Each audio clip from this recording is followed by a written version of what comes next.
Hello, welcome to Squishy Vision, where a very exhausted, falling asleep Harris is going to try and do my best to give some kind of reaction to episode 5 of Rings of Power Season 2. The reason I'm so exhausted is because I was LARPing this entire weekend. I joined Empire for the first time, where I was playing a brand new character called Bouncy. That's Bouncy over there, who is, if you're familiar with Empire, a Mero from Braga's Land in the Marches. Um, Kind of like, so in Empire, everyone's a human, except unless you're an orc. You're either an orc or a human. Most people are human.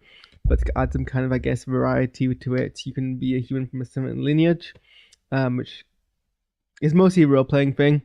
Meros, they kind of grow fishy, kind of like things on them. So like you can get gills, they can get fins on the ears or scales, and that's what you can see. Glued to my face, there are some scales. Um, they're not mer people. The wiki's quite clear on that, but they do have the kind of like okay, think Vulcan, but not as Vulcan. Like then they understand emotions. They're not robots. They're not Vulcans. Like the wiki's clear on that point as well. Um, but they do adopt a kind of very calm and cerebral attitude.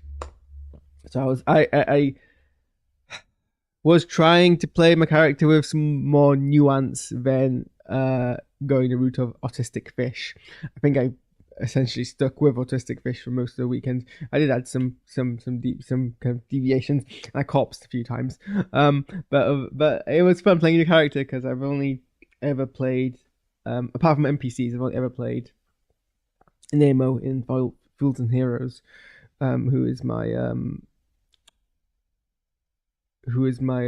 mercenary. So it's fun playing with character, fun to have some new kit. So yeah, but I went down Friday morning about 10 o'clock, half 10. Got there 7 hours later. Got there at 5. It was a tired day of traveling. Was able to LARP that evening and then the entirety of most of the rest of the day. But I had Fools and Heroes on Sunday for an end of plot mission I wasn't gonna miss. So I was awake LARPing until half past, or well, until 11 o'clock. Went, grabbed my kit, got a taxi to Northampton, and then 2 overnight coaches, including an hour just having to sit in a cold in Sheffield. Got up to Newcastle, had to deal with broken up bus, and then I had like an hour to basically poop and change my clothes into my other LARP kit, and then got a lift to Chopper Woods where we play Fools and Heroes, and then LARPed the entire day there, and then came home and basically broke down shattered. And I've been at work today, so not had much rest.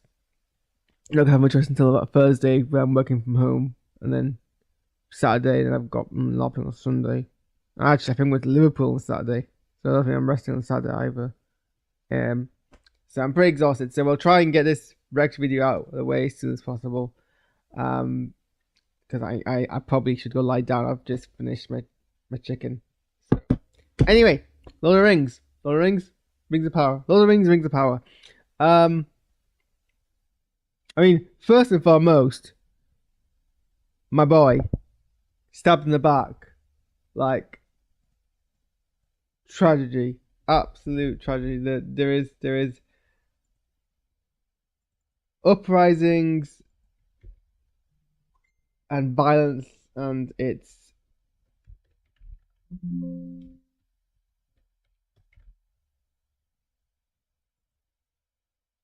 what am I doing?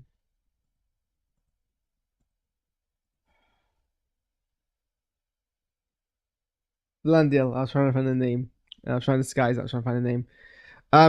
Vlandil gets stabbed in the back for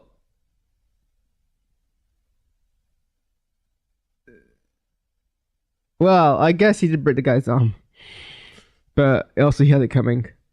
It's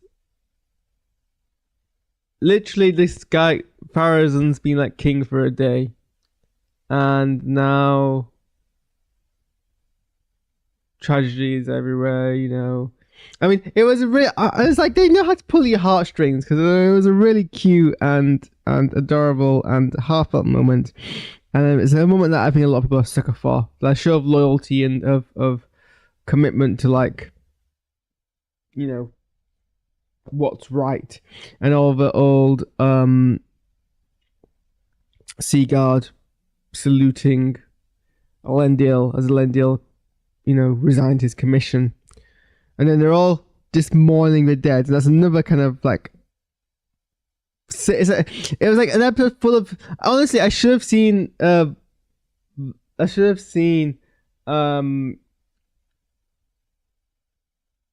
Blandil's death a mile away, because the episode was basically full of save the cat moments for Blandil. That really, it was inevitable. He was gonna die. And it was like such a coward's way of killing him, and I feel a pain, and that's such a like cool character too. And Kemen has very much kind of like established themselves as an asshat in the most meaningful way possible. Desecrating a shrine, murder. I mean, it was murder. He stabbed someone in the back. He got Elendil arrested. I don't really imagine this is going to do much for his chances with Elendil's daughter, but I, men, I guess. Yeah. So that's tragedy. Um, I can't quite remember what happens in my law now about Numenor, but I know it's in Elendil's lifespan that they go towards Sauron, so that's something they're gonna have to deal with. But I do. The actor who plays Elendil does a really really good job of kind of like. I mean I think he just has a really good. He just has the face for it. It's like really like mature. I want to say wizened without becoming across as insulting, but the way they light his face and the way that. Okay, look, I'll see blunt's nice. The guy has wrinkles, but the wrinkles are actually like really handsome. I'm not. I can't like lie about that. I've also just noticed. So you know how I was saying that in the image above me, I was wearing prosthetics. I did buy. I used spirit gum to glue it to my face, and I bought spirit gum remover to make it easier to remove. But I couldn't work out how to use spirit gum remover, and I was like running late and being very impatient. So I just very carefully peeled it off. And I think what I did is essentially I waxed my cheeks, and you can really tell here where the prosthetic was and where the hairs come off. Because I might need to shave this bit off. Anyway, sorry, I'm getting distracted. Yeah, Two Plays Elendil does a really, really good job, and he's got the right face for it. He's lit very well, so all those like what I want the pump to get to is the nuance and the minutiae of his face acting and his emotions in like different bits. The way that he looks so betrayed, disappointed by what his daughter is doing. The way that he has that silent rage about what Kemen's doing. The way that he's interacting with Miriel, is just like done at a very kind of microscopic layer that I think is equal part his acting and equal part the cinematography. So that's really decent. We don't see much of Adar and Galadriel. It's very much the coda of the episode is basically establishing that Adar wants Galadriel's help to defeat Sauron, which we know obviously doesn't work because Adar isn't a part of the Lord of the Rings, and Sauron survives until that final battle. But that's kind of where they're at. He captured her not as a prisoner, but as a someone to negotiate with. We also get kind of a brief. The elves are very much the kind of background here, but I think we do get. I think we're starting to get more momentum, more of the storylines appearing on screen at one go, which does kind of give you the sense of building to one thing. I think the stranger and a halfling plotline was the only one absent here, and I'm kind of worried that's taking the least focus, which to be fair makes sense because it's probably the least important. But then I feel like it's gonna distract. I'm worried it's gonna distract from the ending of the show.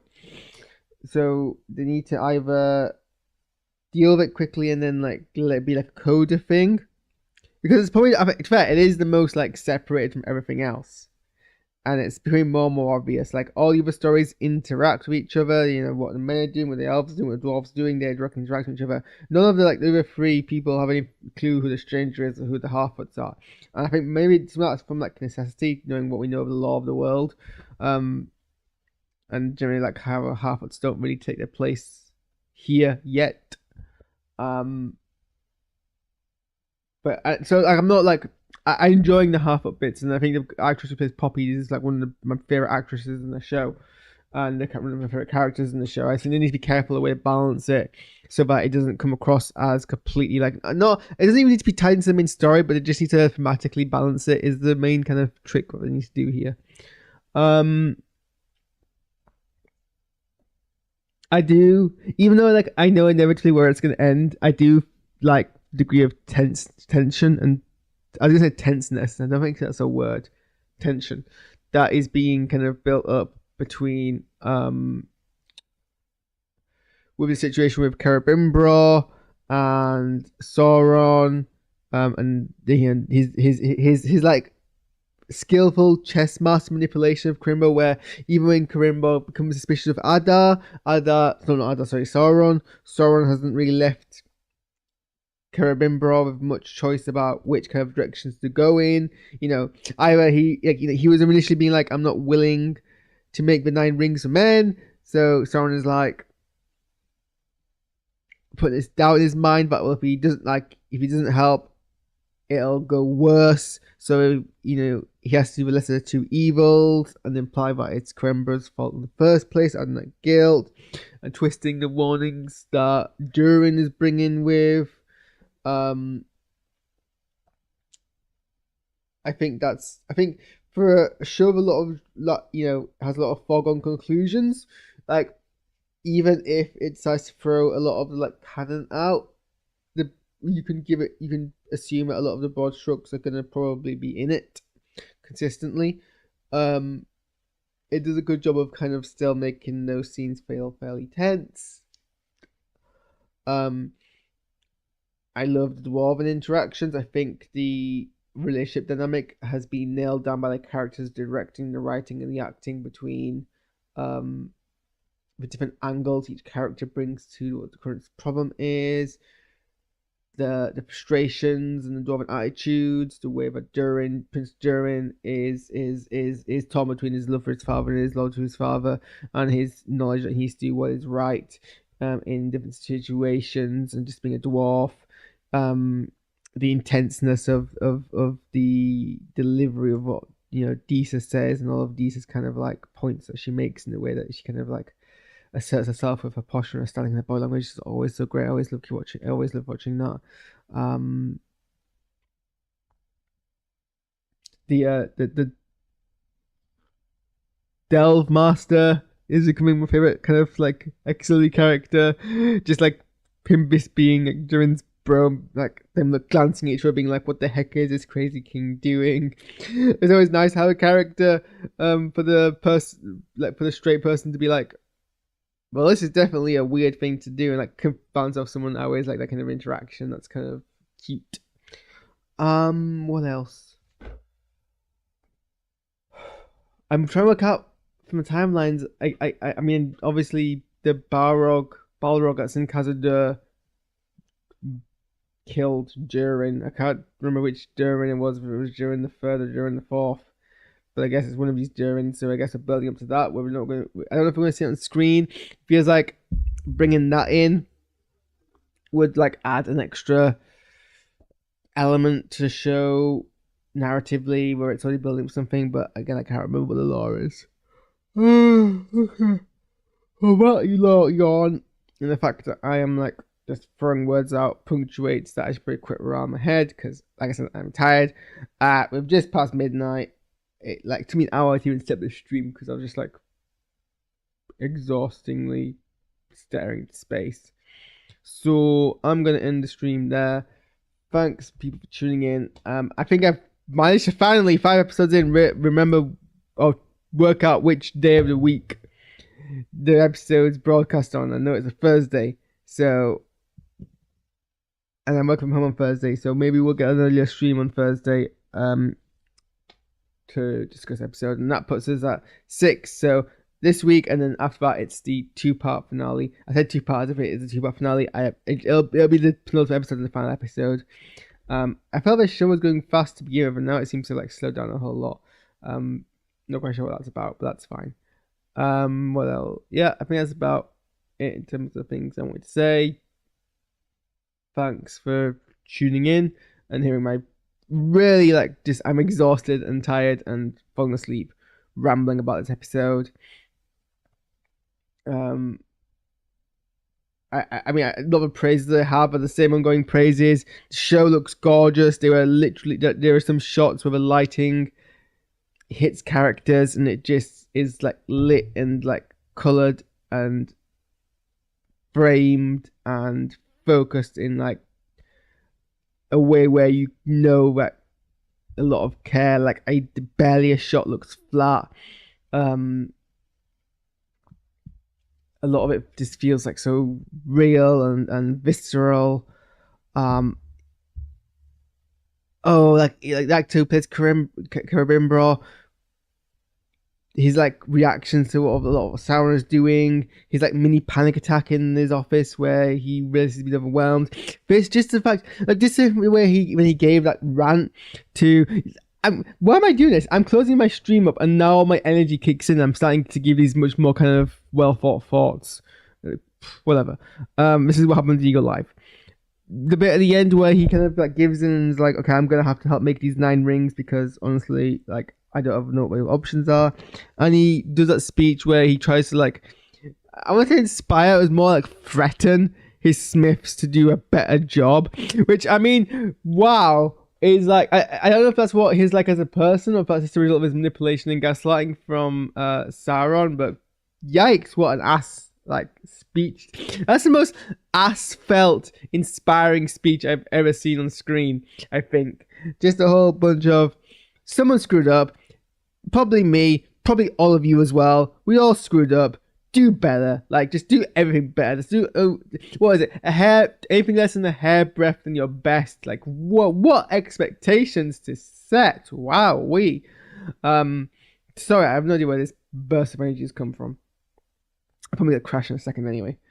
But like, he delivered that speech, and then you could just tell, like, the acting. Carabin was so exhausted by the situation he's in, and I really like that. I felt that in my bones. Yep, here is the post mini like energy rant coming in.